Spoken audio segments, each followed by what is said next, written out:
오늘 말씀의 제목은 필수적인 신자의 말의 제어, 첫 번째 시간으로 말씀을 갖기를 원합니다. 우리가 계속 야고보서를 읽어가고 있는데, 야고보서에서는 하나님의 말씀이 우리 가운데 심겨졌고 심기한 자들이 예수 믿는 사람이라고 말씀을 하고 있습니다. 그래서 그 사람 안에 심겨진 그 말씀이 그 안에서, 마음 안에서 싹을 틔우고 자라가기 때문에 하나님이 심기어진 것들이 밖으로 드러나는 것이죠. 그 밖으로 드러나는 것이 말과 행동이 되는 것이고, 그래서 야고보서의 관점으로 이야기했을 때 믿음이라는 것은, 신앙이라는 것은 그냥 관념적으로 머리로만 아는 것이 아니에요. 분명히 그 사람이 믿는 바와 또 그 사람의 삶이 일치되어져 있는 것, 이것을 신앙이라고 이야기를 합니다. 그래서 신앙은 통합적이에요. 그냥 마음속으로만 믿고 있다고 해서 그것을 믿음이라고 말하지 않는다는 것이죠. 그래서 분명히 하나님께서 우리에게 심겨준 그 믿음에 근거하여서 우리가 말하고 행동하기 때문에 신앙은 통합적입니다. 그러니까 그 사람의 존재라는 것은 하나님의 사람이라면 당연히 하나님의 사람다움이 드러나야 되는 거예요. 그렇지 않겠습니까? 우리가 부자지간에 또 부자지간의 모습을 보면 어떻습니까? 가르치지 않았는데도 정말 그 아비를 얼굴부터 닮아 있고, 걸음걸이나 또 습관이나 이런 모든 것까지 다 닮아 있는 것이죠. 왜 그렇습니까? 그 안에 아비의 그 핏줄이, DNA가 남아있기 때문에 그 자녀가 그렇게 행동하는 것은 너무나 당연한 거예요. 그래서 야고보 선생이 행하지 않는 믿음은 죽은 믿음이라고 이야기를 했고, 이 행함이라는 것은 믿음에서 발현된 행함이다 라는 것을 분명하게 말씀을 드렸어요. 우리식으로 믿음과 연계함이 없이 내 체면이 달려있고 내 이름이 달려있기 때문에 행하는 그런 행함이 아니라 하나님이 주시는 말씀에 근거한 행함이 우리에게 있어야 돼요. 그리고 그렇게 있는 삶은 그 사람의 믿는 바와 그가 살아가는 삶의 방식이 같이 연계되어 있다는 것입니다. 그러니까 그 사람이 말하는 것도 어떻겠습니까? 이게 다 같은 맥락으로 연결되어 있는 것이에요. 말 따로, 마음 따로, 행동 따로 이렇게 있을 수가 없는 거예요. 그렇게 사는 사람들을 우리가 위선자라고 이야기를 하죠. 그런데 안타깝게도 한국 사회에서는 이것이 매우 익숙해요. 유교 문화권이 남아있기 때문에 남들한테 비춰지는 것에 대해서는 굉장히 민감하지만 실제로 자기의 마음 중심 안에 있는 것들을 남들에게 털어놓고 살지 않습니다. 그래서 말할 사람이 없어서 답답해하고 굉장히 힘들어한다는 것이죠. 그런데 야고보 선생은 분명히 신앙은 통합적이다라고 말하면서 통합적일 수 있는 것에 대해서 어떻게 점검할 것인가를 세 가지를 이야기했습니다. 우리가 지난주에 들었던 첫 번째는 뭐냐면 이웃을 어떻게 대하는가, 그들 안에 드러난 그 하나님으로부터 받은 긍휼, 하나님으로부터 받은 사랑이 정말로 이웃을 향해서 증거되고 있는가, 이것이 첫 번째 증거라고 이야기를 했어요. 그리고 두 번째 증거는 오늘 본문에서 말하는 것이죠. 말에 대해서 이야기를 하고 있습니다. 통합적 신앙을 파괴하는 것들 중에 가장 위험한 것이 무엇이냐? 말이다, 혀다. 지금 그렇게 이야기를 하고 있는 것이죠. 그래서 사람의 말, 특히 신자의 말이 통제되지 아니하면 하나님의 선하신 뜻을 그 입에서 품어내는 것이 아니라 세상의 온갖 더러운 것과 세상에 사람을 죽일 수 있는 것이 사람의 입에서 나오는 것이고, 그것이 말로 나옴으로 말미암아서 모든 것을 파괴한다는 것이죠. 그래서 야고보 선생은 신자라면 당연히 이 말을 제어하는 것이 필수적이다라고 이야기를 하고 있습니다. 그래서 3장 전체에서 신자의 말한 바가 무엇인가를 이야기를 하고 있습니다. 신자의 그 말, 그것이 얼마나 무서운 것이고 얼마나 파괴적일 수 있는가를 먼저 언급을 하고, 그 말 안에서 우리가 어떻게 그 말들을 제어해갈 것인가는 다음 주에 신자에게 필수적인 말의 제어에 대해서 두 번째 시간으로 말씀을 전하겠습니다. 그래서 오늘 본문에서는 이제 신앙의 가장 기본적인 소양 중에 하나가 신자라면, 예수 믿는다라면 우리의 말이 제어가 돼야 된다는 것이죠. 그런데 그렇게 되지 않을 때 무서움이 있어요. 그런데 오늘 말씀 보면 재밌는 게 있습니다. 1절 말씀 한번 읽어보시겠습니다. 1절 읽겠습니다. 시작. 내 형제들아, 너희는 선생된 우리가 더 큰 신성을 받을 줄 알고 선생이 많이 말라. 이상하죠? 분명히 말에 대해서, 2장 전체는 말에 대해서, 우리 혀에 대해서 이야기를 하는데 제일 먼저 나오는 것이 뭐냐면 선생된 자, 교회 안에 교사들을 언급하고 있습니다. 그래서 이 교사들과 분명하게 말하는 것이 직결되어 있다, 연결되어 있다라는 것을 분명히 이야기를 하고 있어요. 그러니까 말을 다스릴 줄 아는 사람이 교회의 선생이 돼야 되고, 이 선생이 그리스도의 몸인 교회의 전체 회중을 다스릴 수 있게 됨을 언급해서 이야기를 하고 있는 것입니다.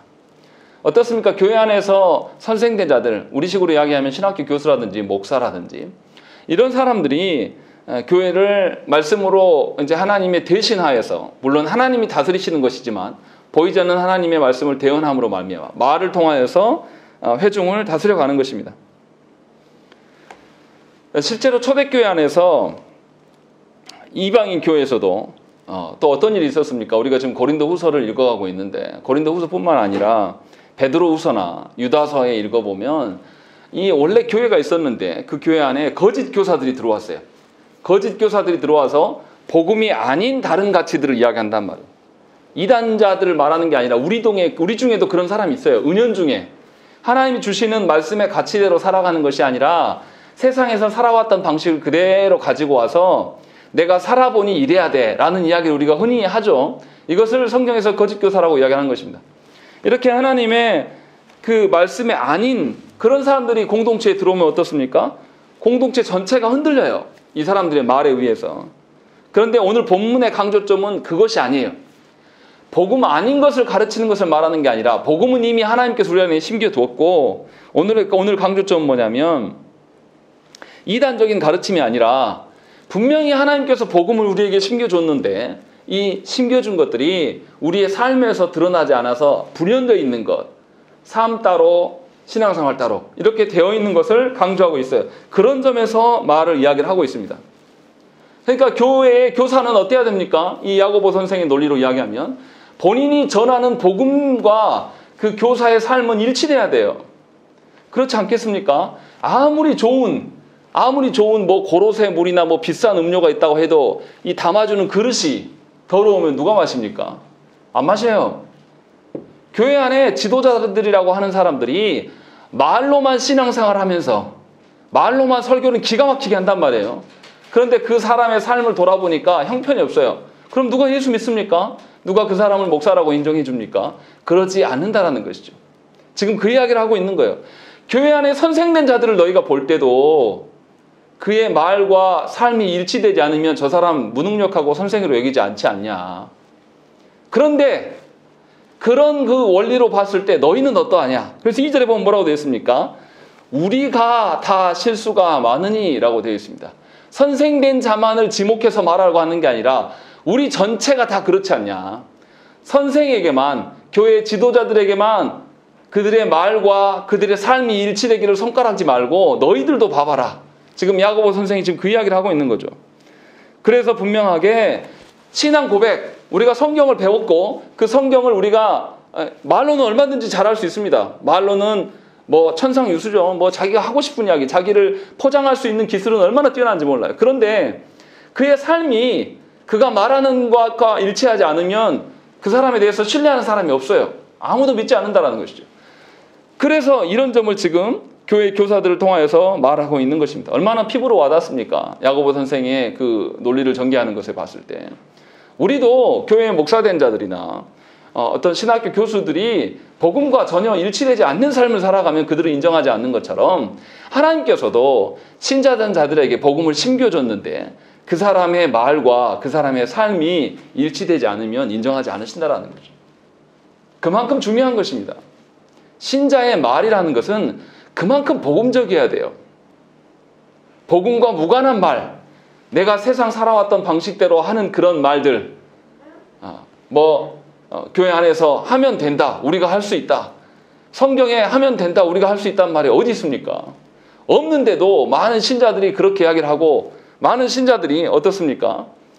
일상을 살아가는데 결혼 문제도 신앙을 먼저 보는 것이 아니라 뭘 이야기합니까? 성품 줘야 되고, 능력이 있어야 되고, 직장이 있어야 된다. 이런 식으로 말하는 것, 그것이 그 사람의 마음속에 있는 실체예요. 실제로 그렇게 살아가는 것이죠. 그렇기 때문에 하나님과 무관한 삶을 살아갈 수밖에 없게 되는 것입니다. 지금 그것을 언급하고 있는 것이에요. 특별히 한국교회에서는 교회 안의 지도자가 굉장히 중요합니다. 세계에서 유례가 없는 교회 형태를 띠고 있습니다. 교회 안에 한국교회 목사가 어떻습니까? 세계 어떤 교회도 한국교회 목사처럼 학대받는 목사들은 없어요. 목사가 말씀에 그 모든 것을 하죠. 또 목사가 신방은 장로의 원래 역할입니다. 그런데 그것도 목사가 하죠. 또 교회 안에 행정도 목사가 합니다. 교회 안에 또 경제적인 부분도 목사가 함께 나가면서 책임져요. 또 사람을 임명하는 것까지 다 목사가 한단 말이에요.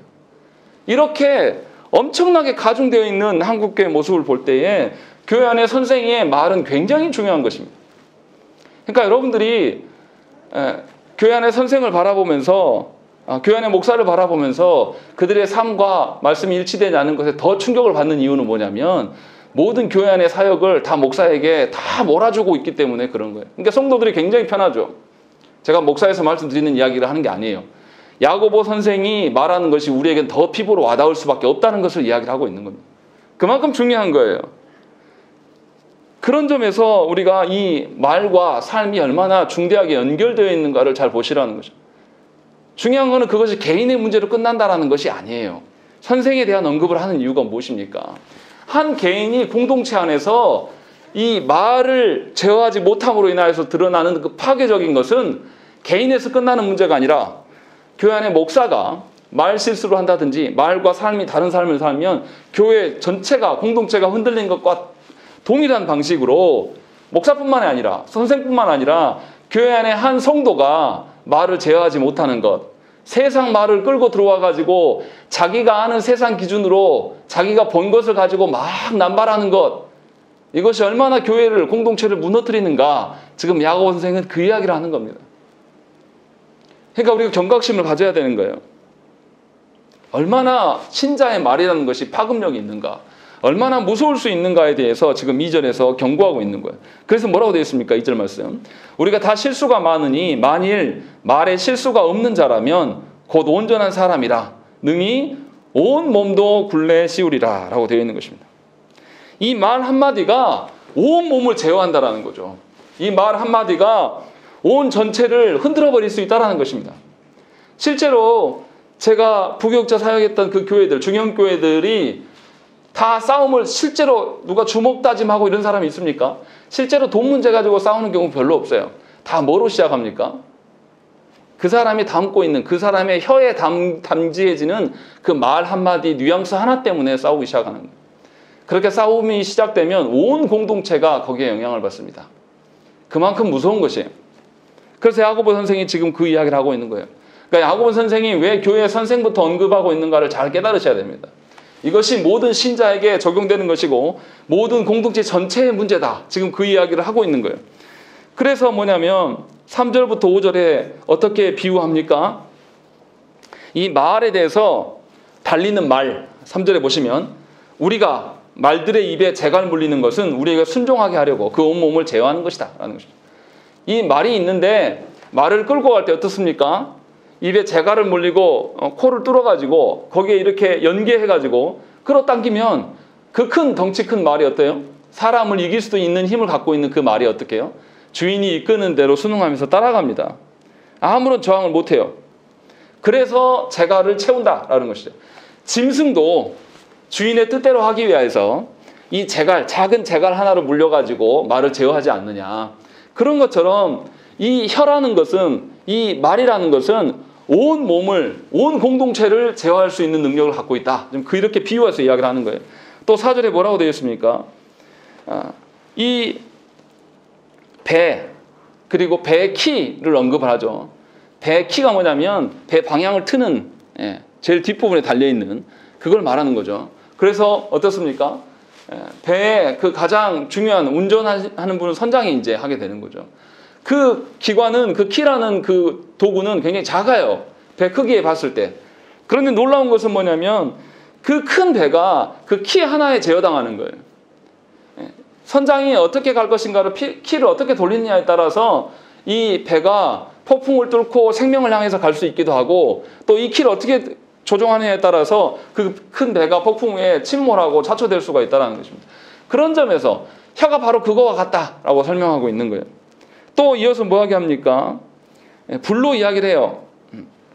5절 말씀 보시면 뭐라고 되어 있습니까? 이와 같이 혀도 작은 지체로 돼 큰 것을 자랑하도다라는 것입니다. 혀가 어떻습니까? 실제는 진짜 새치혀 몇 센치 되지도 않아요. 입안에 들어갈 정도로 아주 작습니다. 그런데 이 혀가 말하는 걸 가만히 들어보세요. 없는 것을 있다 말해요. 그렇지 않습니까? 있는 것을 있다고 말하는 혀는 별로 없어요. 다 부풀리기 좋아합니다. 어쩔 때 있는 것도 없다고 말합니까? 죄라든지 자기의 그 본성이 드러나는 것은 없다고 축소시키는 것이고, 그렇지 않고 실제로 없는데 키우는 것에 대해서는 굉장히 능한 것이 혀예요. 그런데 그 혀의 그 키우는 것, 부풀리는 것의 특성이 불과 같다. 산불을 태우는, 숲을 전체를 태워버리는 것과 같다라고 이야기를 하는 거예요. 우리 이거 굉장히 익숙하지 않습니까? 작년에 호주 산불 한번 나가지고 몇 개월 동안 나서 서울 면적의 100배를 태웠습니다. 세계에 큰 재앙이었어요. 호주에만 산불이 있었던 게 아니죠. 미국에도 산불이 나가지고 올해 어땠습니까? 몇 개월간 탔어요. 또 우리나라는 고성 산불이 있었잖아요. 그 전신주에서 불꽃이 튀겨가지고 시작된 그 고성 산불로 인하여서 많은 사람이 집을 다 잃었어요. 그 작은 불꽃 하나가 거대해지고자 하는 그 욕망이 혀로 드러남으로 인하여서 모든 것을 태워버립니다. 이렇게 혀는 무서운 것이다 라고 야고보 선생이 이야기를 하고 있는 거예요. 그렇기 때문에 신자 안에서 이 뱉어지는 이 혀를 제어하지 않으면 신자가 받고 있는 하나님의 은혜와 신자가 하나님의 돌보심 가운데 있는 것을 다 태워버리는 거예요. 한 방에 태울 수가 있어요. 공동체 안에 아무리 은혜스러운 공동체라도 신자 한 명만 예배 중에 와가지고 악다구 쓰고 쌍욕을 해대고 나가면 분위기 다 흐려져 버립니다. 그렇게 무서운 거예요. 모든 것을 다 태워갈 수 있단 말이에요. 그렇기 때문에 신자는 어떻습니까? 자신의 혀를 반드시 제어해야 됩니다. 자신이 하고 싶은 말을 내뱉는 혀가 되어서는 안 돼요. 하나님께서 나에게 심기어진, 하나님께서 내 마음판에 심기어져서 그것이 발아되고 싹이 나고 자라서 조금씩 자라가는 하나님의 말씀이 내 안에서 품어져 나와야 돼요. 그래야지 그 혀가 뭐를 이야기하겠습니까? 생명을 이야기하는 것이 되는 것이죠.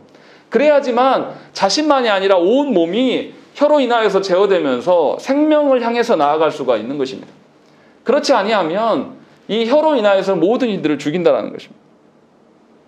생각을 해보세요. 우리 친한 사람들끼리 모여서 주로 뭐하고 시간을 보냅니까? 말하고 보내요.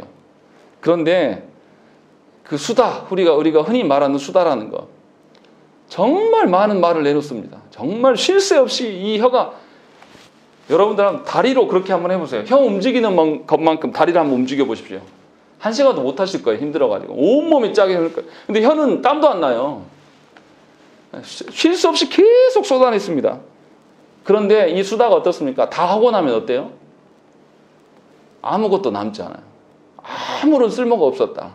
그래서 본인이 알잖아요. 수다를 몇 시간 주고 장창 이렇게 늘어놓고 나면 괜히 말했네. 이거 허망하네. 이런 것들이 우리 안에 마음에 썩트는 것이죠.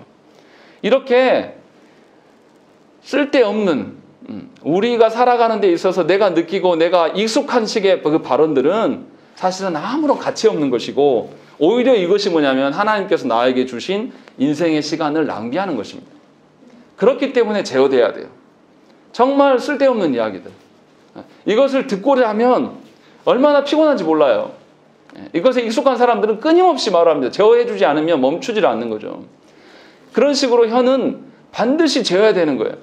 굉장히 무서울 수 있다. 야고보 선생은 지금 그 이야기를 하고 있는 것입니다. 그래서 이제 문제가, 그 혀가 이렇게 무서운데 6절부터 8절까지는 무슨 이야기를 하고 있냐면, 혀가 제어되지 않을 때 어떤 것이 생겨나는가, 지금 그 이야기를 하고 있습니다. 우리 한번 읽겠습니다. 6절 읽겠습니다. 시작.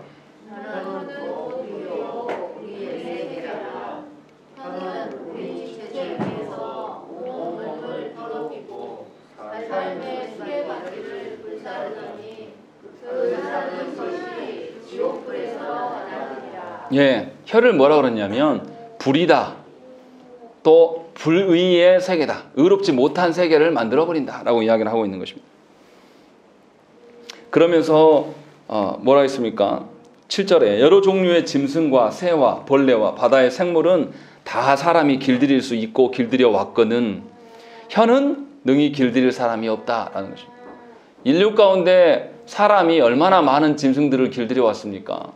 그래서 동물원에 집어넣고 또 사육사를 관리해 왔습니까? 그런데 사람이 놀라운 것은 자기 안에 있는 기관은 제어하지 못하는 거예요.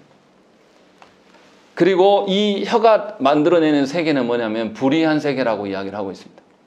이게 무슨 이야기를 하려고 하는 겁니까? 하나님께서 아담과 하와를 창조하시고 모든 피조 세계를 다스리라고 명령하셨습니다. 하나님의 선하신 뜻대로 하나님의 의로움으로 네가 모든 피조 세계를 다스려라라고 이야기했어요. 그런데 아담이 불순종했죠. 불순종하면서 어떤 일이 일어납니까? 피조 세계의 질서가 깨지기 시작한 거예요. 그래서 모든 피조 세계 가운데 혼란이 찾아온 거예요. 그래서 병들어 죽어가는 것이죠. 이 타락의 시작이 어디서부터 온 것이냐면 뱀과의 대화 중에서 나타난 것입니다. 아담과 하와는 하나님께서, 특별히 하와는 하나님께서 주시는 언약을 입에 담지하지 못했어요. 자기가 원하는 대로 바꿔버립니다. 그 제어하지 못함, 자기가 생각하는 방식대로, 자기가 익숙한 방식대로 입에 담지하였을 때에 결국 어떻게 됩니까? 하나님의 언약에 주시는 그 은총을 본 게 아니라 다른 말로 자기가 뱉어놓고 보니까 하나님의 언약에 대한 의심이 생겨나는 거예요. 그리고 변명하고 무책임한 말들을 계속 내뱉는 겁니다. 처음 시작이 그렇게 시작되었는데 이로 말미암아 하나님이 나타나셔서 그들에게 죄를 물으실 때 변명하는 일에 계속 이 혀가 활용되고 있었다는 것이죠. 그래서 문제는 어떻게 됩니까? 이렇게 말을 제어하지 못하는 아담과 하와가 이 둘만 죽은 것이 아니에요. 아담과 하와가 말을 제어하지 못함으로 인하여서 어떻게 됩니까? 이제 자기 자신을 신뢰하지 못하는 거예요. 마음 안에 뭐가 생긴 거죠? 처음에 하나님 창조해 놓으셨을 때는 그 마음이 온전히 하나님을 향해 있었어요. 그런데 혀를 제어하지 못할 때에 이 마음이 두 가지로 갈리워집니다. 하나님을 향한 마음과 또 사람의 마음으로 나뉘는 거예요. 그러면서 하나님의 자리를 어떻게 해요?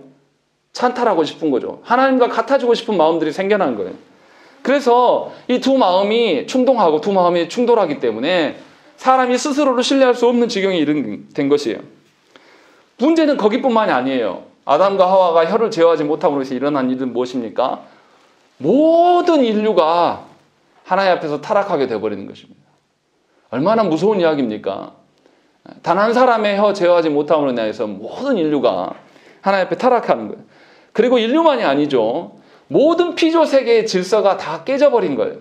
지금 야고보 선생님이 그 이야기를 하는 겁니다. 그래서 혀가 불의의 세계다라고 이야기하는 거예요. 혀로 말미암아 불의의 세계가 시작되었다. 하나님이 의롭게 창조하신 이 창조의 질서들이 혀로 말미암아서 모든 것이 깨어지고 분열되기 시작했다라고 이야기하는 것이죠. 그러니까 우리가 신자로서 어떻게 해야 되겠습니까? 하나님께서 이 깨져버린 피조 세계의 질서들을 믿는 자들을 통하여서 다시금 복원하시기를 원한단 말이에요. 하나님이 창조 질서를 믿는 자들에게 다시금 그 말씀으로 다스려 가기를 소망하셔서 우리에게 이 교회를 세상에 한 번밖에 두시고 세상 사람들이 하나님을 보도록 우리의 혀를 사용하라고 하나님 명령하셨단 말이에요. 그래서 우리에게 주어진 가정과 교회와 이 국가를 하나님의 질서로 말미암아 세워져 갈 수 있도록 우리의 입술이 하나님의 말을 해야 되고 이 입술의 말이 마음에서 나온 이 입술의 말이 내 행함으로 내 삶으로 그대로 실현이 되었을 때에 드디어 우리가 하나님 앞에 온전한 신자이다 이렇게 말할 수가 있는 것이죠.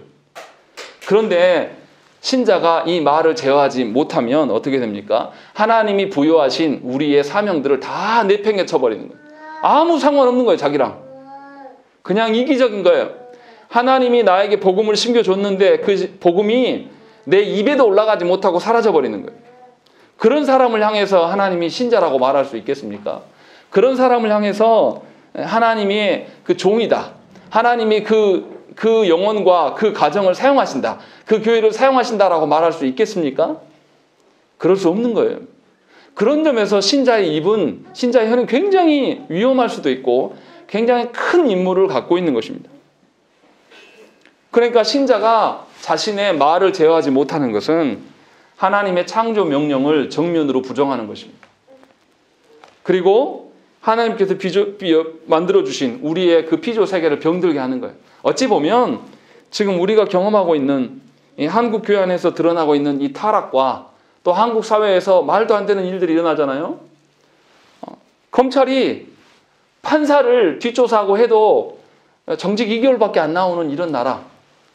법이 왜 우리가 법을 알고 지킵니까? 그렇지 않아요. 법을 지키는 이유는 우리 안에 양심이 있기 때문에, 양심에 준한 법이 있기 때문에 지키는 거예요.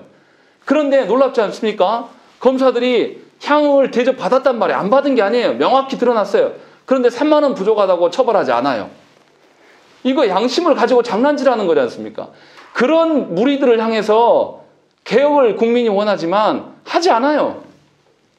심지어 검찰총장이라는 사람은 자기의 직분을 가지고 뭐 합니까? 자기를 임명한 대통령에 대해서 도전하고 있는 겁니다. 그래서 대통령이 탈원전을 선언했는데 탈원전한 것들을 뒷조사 수사를 강행하고 이런 일들을 하고 있다는 것이죠.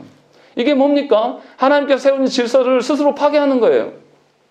하나님을 향한 도전들이 그 안에 드러나고 있는 거예요. 이런 불의의 세계를 우리가 늘 보고 있는 거예요. 무엇 때문에 시작된 겁니까?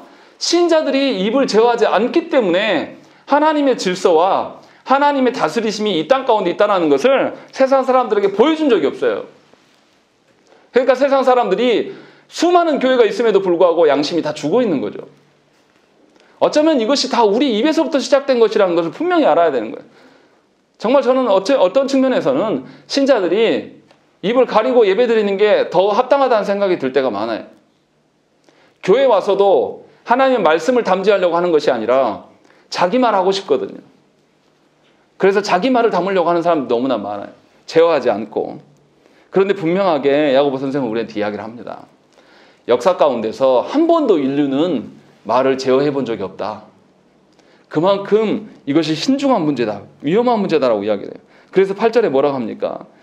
혀는 능히 길들일 사람이 없나니 쉬지 아니하는 악이요 죽이는 독이 가득한 것이다 라고 이야기합니다. 쉬지 않는데요. 얼마나 무섭습니까? 악이라는 것도 잠깐 있다가 사라지는 것인데 이 혀는 쉬지 않고 계속해서 악을 계속 품어내는 거예요. 이렇게 무서운 것이라고 분명히 이야기를 하고 있는 것입니다. 그러니까 신자는 말을 제어하지 않으면 안 됩니다.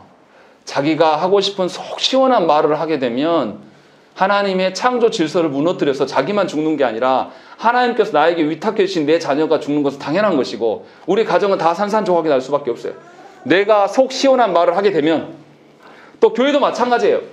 교회 와서도 내가 하고 싶은 말, 나를 드러내고 싶은 말을 계속 하게 되면 그 공동체는 무너질 수밖에 없는 겁니다. 교회가 이미 그렇게 무너져 있고 타락해 있기 때문에 세상 사람들에게 세상 가운데서 있어서는 안 될 일들이 있는 거예요. 언제부터 우리 사회가 내 성적인 대상을 남자가 남자를 탐하고 여자가 여자를 탐하는 것을 공공연하게 드러내놓고 말했습니까? 교회의 타락과 함께 그 일들이 시작된 거예요. 이것에 대해서 너무나 당연하게 여기지 않습니까? 부끄러워 여기지 않아요. 그런 말도 안 되는 이상한 불의함이 우리 안에 계속 드러나는 것이죠. 이것이 뭐냐면 신자 안에 신자의 혀로 말미암아 신자의 말로 말미암아 하나님의 언약이 하나님의 질서가 드러났어야 돼요. 그런데 이것을 행하지 않음으로 말미암아 모든 창조 질서가 가정은 물론이고 교회는 물론이고 사회 전반에서 이 창조의 질서 하나님의 다스리심의 손끝이 다 사라져버린 거예요.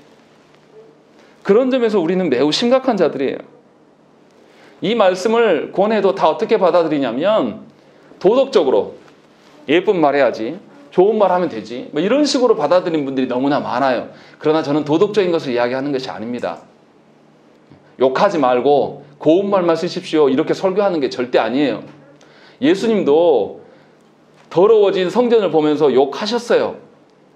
그 도덕적이고 윤리적인 말씀을 드리려고 하는 것이 아니라 정말로 여러분들이 하나님이 주신 그 복음을 입에 담지하고 그 복음에 근거해서 자녀들을 사랑하고 자녀들을 축복하는지 돌아보시라는 거예요.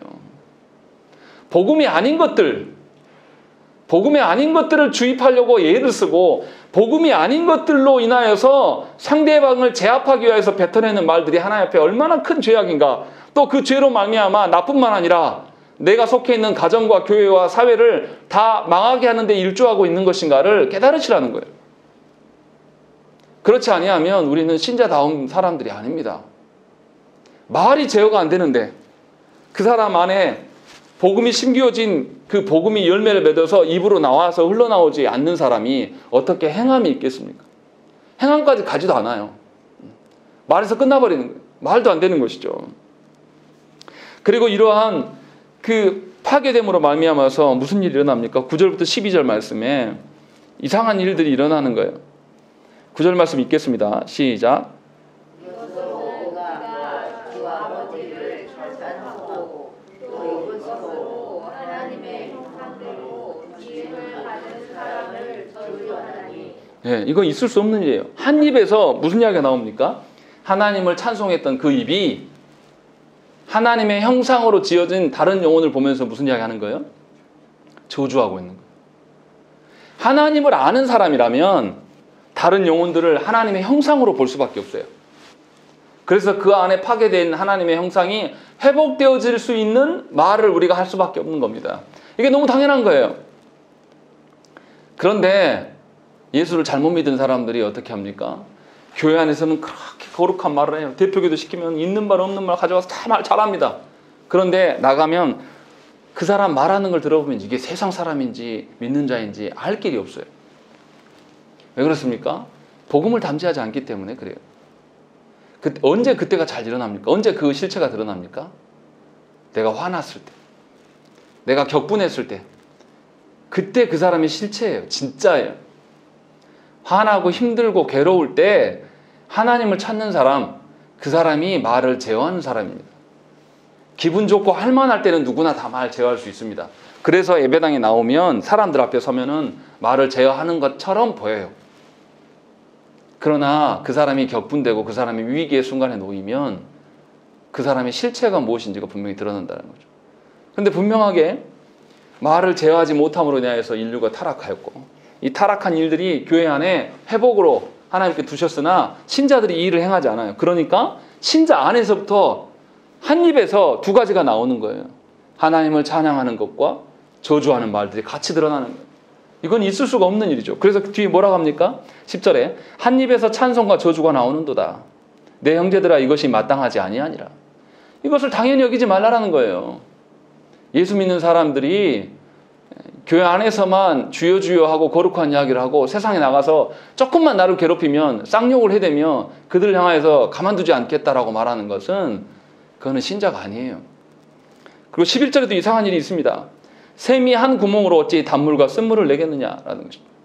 한 샘에 한 종류의 맛이 나는 물이 나오는 게 너무나 당연한 것이 어째 한 샘에서 두 가지 물맛이 나오겠냐. 있을 수가 없다. 이건 이상한 일로 여겨야 된다라고 이야기해요. 또 12절에도 뭐라고 되어 있습니까? 내 형제들아 어찌 무화과 나무가 감람 열매를 포도나무가 무화과를 맺겠느냐.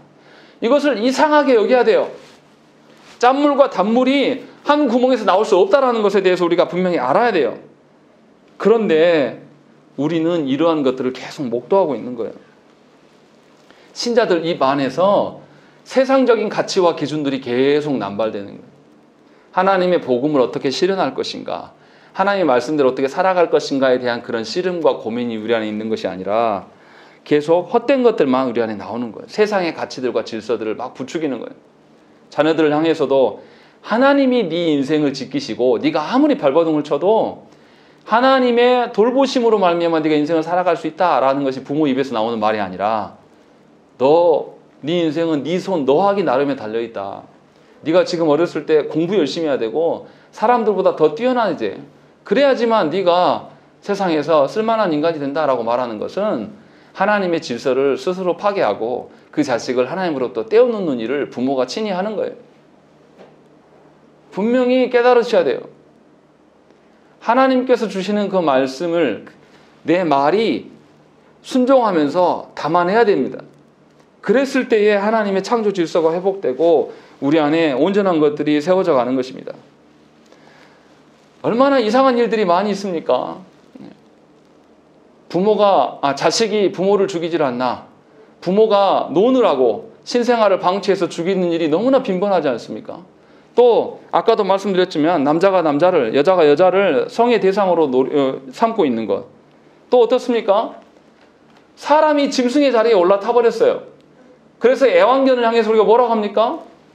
자식 새끼 부르듯이 부르고 있어요. 아빠 엄마라고 하고 있지 않나. 이게 얼마나 이상합니까? 그런데 이것에 대해서 우리는 이상하게 여기지 않아요. 너무나 당연시 여기는 시대가 되어버린 거예요. 왜 그렇습니까? 하나님의 창조 질서가 우리 안에 없기 때문에 이런 일들이 일어나는 거예요. 그런데도 우리는 놀라지 않는단 말이에요. 저는 그게 너무 이상해요. 개를 키우면서 주인이 개 똥 치우고 또 따라다니는 게 저는 정말 이해가 안 됩니다. 왜 저렇게 하는 것일까? 놀라운 것은 뭐냐면 그 개는 중요한지 알지만 하나님의 형상인 어린아이가 그 개를 만지려면 개를 지키려고 못 만지게 하는 거예요. 이게 우리 시대의 모습이에요. 또 개가 죽는다고 뭐 장례식을 해주질 않나.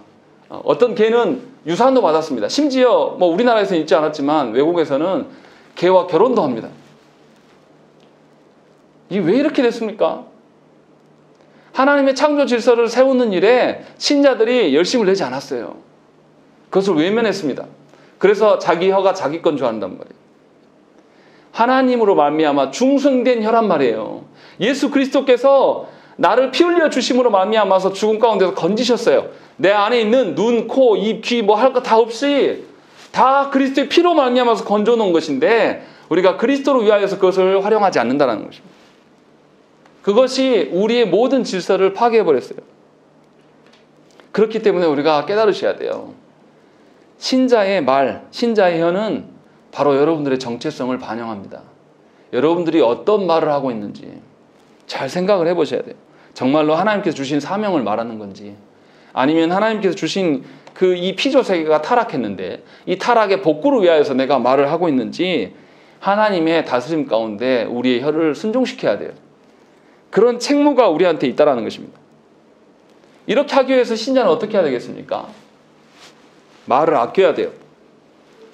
이 오해해서 들으시면 안 돼요. 말수를 줄이라는 뜻이 아닙니다. 꼭 필요할 때 말할 수 있기를 하나님께 구하셔야 돼요. 쓸데없는 말, 허망한 말들을 나열하면 할수록 하나님의 그 주신 인생이 계속 우리가 낭비시키는 거예요. 그래서 말을 아껴야 된다고 말씀을 드리는 것이고 또 언제 말을 아껴야 됩니까? 아까 말씀드린 것처럼 참을 수 없을 때 내 마음이 정서의 반응으로 해서 격하게 또 다른 사람들이 다 격하게 반응하고 있을 때 전부 다 흥분한 상태에 있는데 내가 거기에다가 쌍욕을 하나 더 보태면서 전부 공동체를 다 막 분열을 시키고 격분시킬 때 함께 나서면 안 된다라는 거예요. 오히려 그때 어떻게 해야 됐습니까? 그때 말을 더디해야 돼요. 침묵하는 게 더 좋을 수 있습니다. 그래서 그 문제가 더 부풀려지지 않도록 우리가 말을 아끼고 더디해야 되는 것입니다. 그것이 우리 신자들 안에 있어야 돼요. 그래서 그 격정의 때를 지난 이후에 그때에 뭘 드러내야 되냐면 하나님의 온유하심과 긍휼하심이 내 입을 통하여서 드러나야 돼요. 그러면 격분됐던 사람들이 진정될 것이에요. 내 안에 하나님의 복음이 가득하지 하고 내 안에 하나님의 사랑과 긍휼이 가득하면 왜 이것이 안 되겠습니까? 내 안에 하나님의 말씀과 긍휼이 가득하지 못하기 때문에 함께 격분하는 거예요. 함께 휘둘리는 겁니다. 신자가 자신의 능력으로 참고 말을 더디하고 말을 주르는 게 아니에요. 하나님의 말씀이 그러하기 때문에 하나님의 말씀이 내 안에 충만해질 수 있도록 그 일에 힘써야 되는 거예요. 무슨 말을 하겠습니까? 마음에 있는 말을 하는 것이고 마음에 있는 말은 어디서 오는 것입니까? 내 안에서 발현되는 것이 아니에요. 하나님의 말씀을 계속 들어야 돼요. 아이들을 키워보니까요. 아이들이 무슨 말을 하냐면 들은 말을 해요.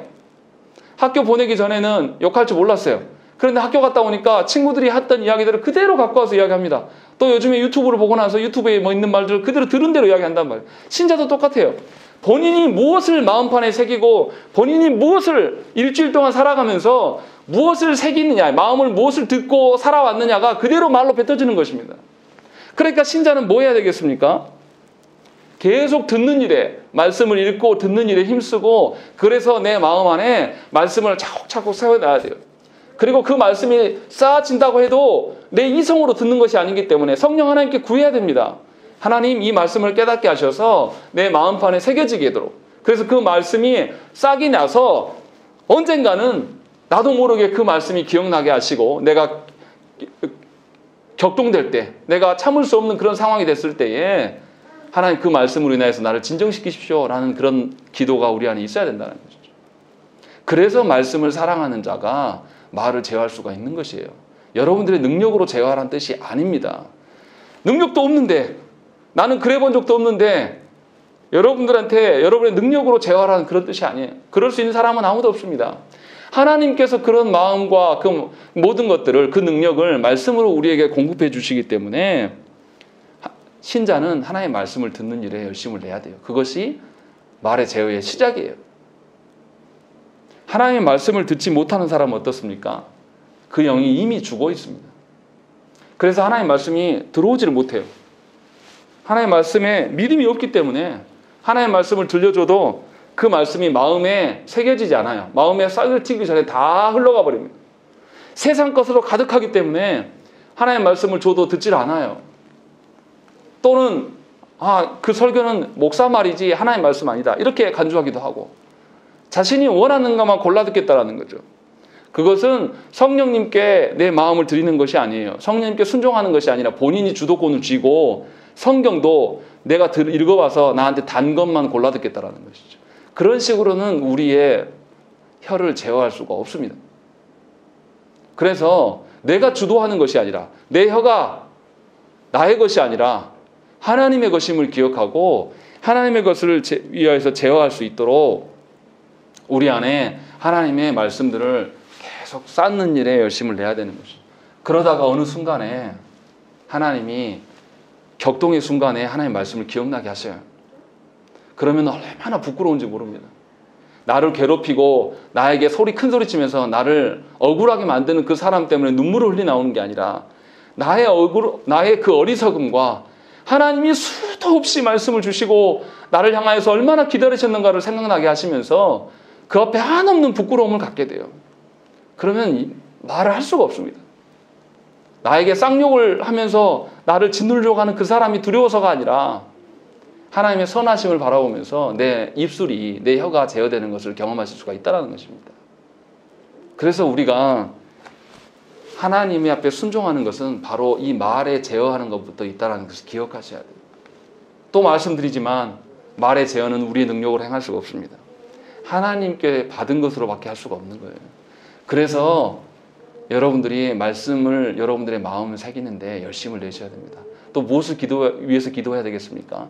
위기의 순간을 모면하기 위해서 기도하기보다는 하나님, 위기의 순간을 위하여서 내가 말씀을 깨닫게 하시고 그 말씀이 내 마음판에 새겨져서 떠나지 않기를 구하셔야 되는 것입니다.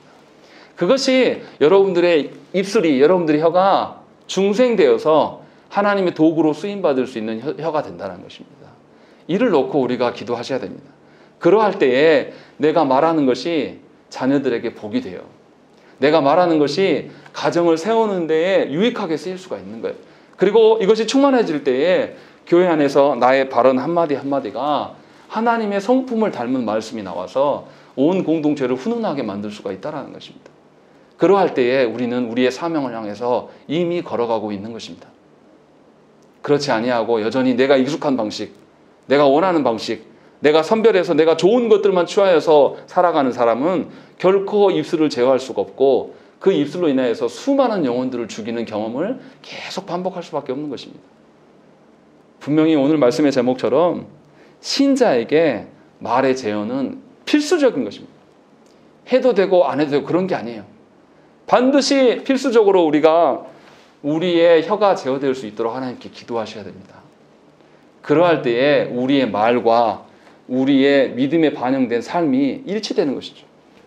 그러할 때 우리가 리더자로 설 수가 있는 거예요. 드디어 하나님의 일꾼으로서 하나님이 부르실 수가 있는 거예요. 아직 그 상태가 안 됐는데 내가 교회 안에 몇 년 있었으니까 직분 달라? 이런 게 어디 있습니까? 그 사람의 말과 그 사람의 행함이 하나도 일치되지 않는데 어떻게 그런 사람을 교회 직분자로 세울 수가 있겠어요? 온 공동체를 다 휘어져 버릴 것이고 자기만을 드러내는 데 혀를 남용할 텐데요. 그래서 우리가 하나님 앞에서 이 나의 말이, 나의 혀가 제어되는 일들을 경험하시기를 원해요. 이것을 위하여서 우리가 하나님의 말씀을 붙잡고 기도하시는 저와 여러분 되시기를 간절히 축원합니다. 함께 기도하겠습니다.